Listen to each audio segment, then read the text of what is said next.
Hi friends, நிறைய பேர் பார்த்தீங்கன்னா இப்போ நாங்கள் வந்து ஒரு ஜாபுக்கு போகிறோம், வீட்டில் ரெண்டு பேரும் ஜாபுக்கு போகிறோம், தனியாக வந்து பப்பி வளர்க்க முடியுமா, எந்த பப்பி சூட் ஆகும்னு நிறைய பேர் நம்மகிட்ட கால்ஸ் பண்ணி கேட்குறீங்க. எந்த பப்பி சூட் ஆகும் பார்த்தீங்கன்னா லேப் செட் ஆகும். மோர்துன்னு பார்த்தீங்கன்னா லேப் வந்து எல்லாத்துக்குமே செட் ஆகிடும்.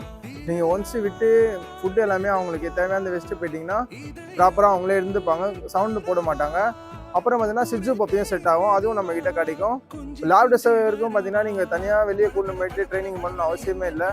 இதே பார்த்தீங்கன்னா நீங்கள் வீட்டில் நீங்கள் அவங்ககிட்ட வந்து கொஞ்சம் நம்ம குழந்தைங்கிட்ட பேசுகிற மாதிரி அவங்ககிட்ட பேசுனீங்கனாலே போதும். அவங்க வந்து நம்ம ஒன்றா கம்பெனியில் எல்லாத்தையும் புரிஞ்சுப்பாங்க. ரொம்ப வந்து ஒரு க்யூட்டாக இருக்காங்க. பார்த்தீங்கன்னா நம்மக்கிட்ட வந்து இப்போ 2 மேல் 2 ஃபீமேல் பப்பீஸ் அவைலபிள் இருக்குது. இதே நீங்கள் இந்த வீடியோ வெளியூர்லேருந்து பார்க்குறீங்க, எப்படி கான்டாக்ட் பண்ணணும்னா நம்மகிட்ட வீடியோ கால் ஃபெசிலிட்டிஸ் இருக்குது. சேஃப் அண்ட் செக்யூராக அவங்க வந்து சேர்ந்துடும். வேண்டுறோம் கான்டாக்ட் பண்ணுங்க. பாய்.